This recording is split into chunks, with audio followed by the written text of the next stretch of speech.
few who were teaching David like this. They had forgotten Psalm 94, verse 12, where David wrote, "Blessed is the man whom thou chastenest, O Lord." What? Surely not. The Lord would chasten someone and we would say it's blessed? There's blessedness in being chastened? Absolutely.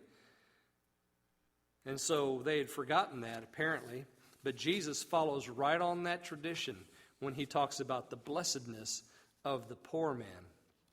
I think that Jesus would be shocking people yet today with this statement, because we too have an overabundance of prosperity preaching, not only in charismatic circles in the church, but also within the Southern Baptist Convention. We have forgotten the blessedness of being poor. Not necessarily being poor in the pocketbook, but being poor inside. And that's what Jesus continues to deliver to them, because he says, "Blessed are the poor in spirit." Jesus would further shock them with parables such as the rich man and Lazarus.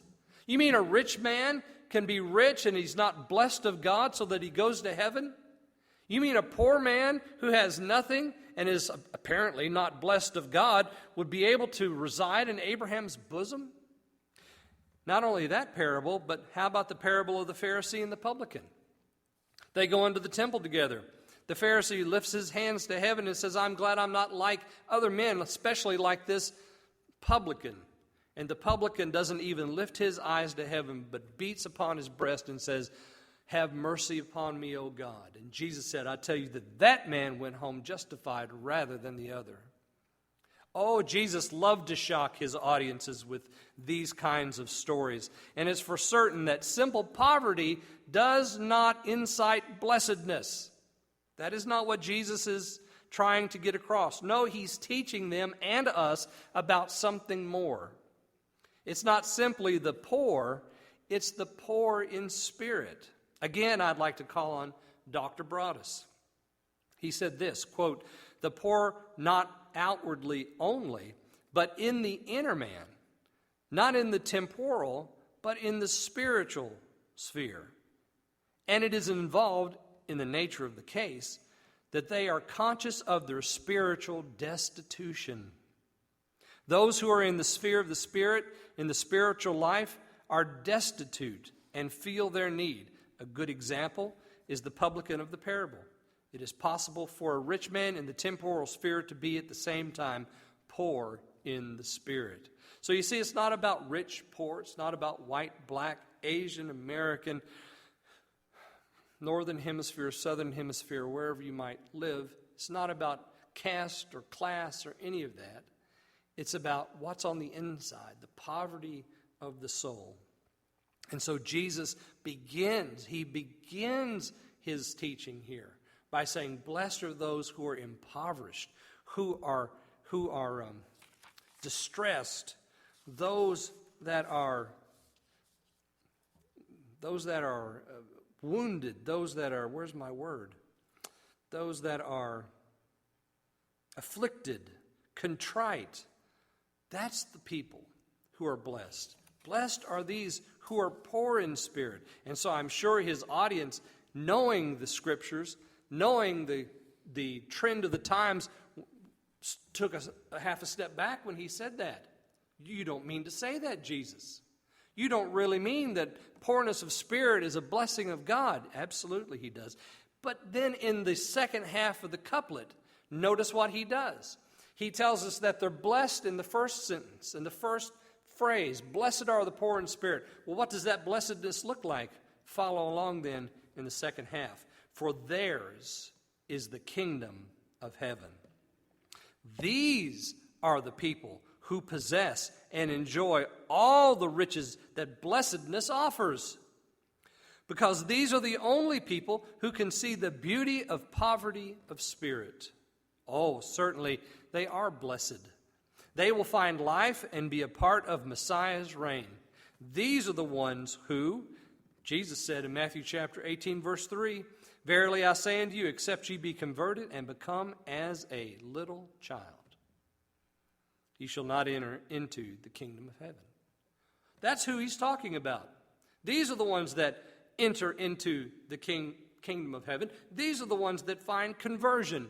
Those who understand their distress. Those who understand their position. You see, that's blessedness, to understand who we are in light of who He is.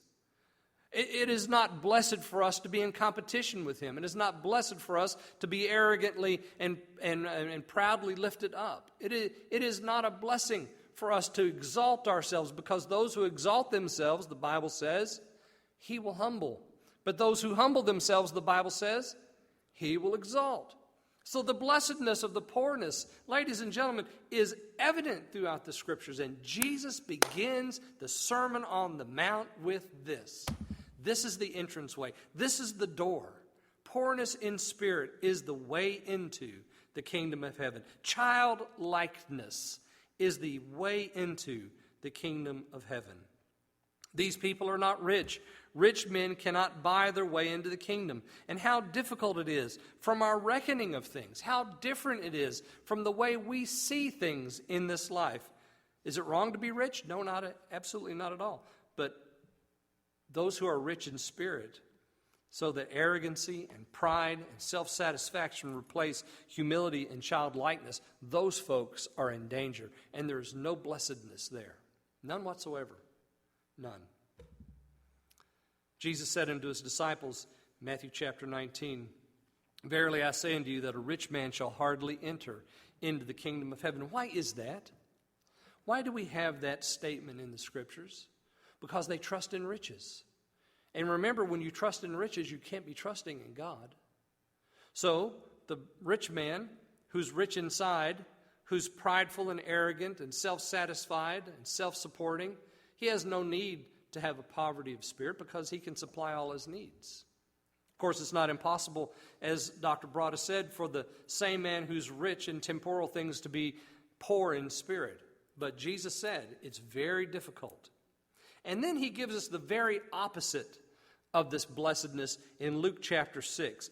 In Luke's version of the Sermon on the Mount, which some call the Sermon on the Plain, Luke says, but woe, and he has Jesus saying there in verse 24, Woe unto you that are rich, for ye have received your consolation. But for the poor in spirit, what is their consolation? The kingdom of heaven. But for the rich, their consolation has already been received. So, we begin our study here in the Beatitudes with this marvelous, earth-shaking statement.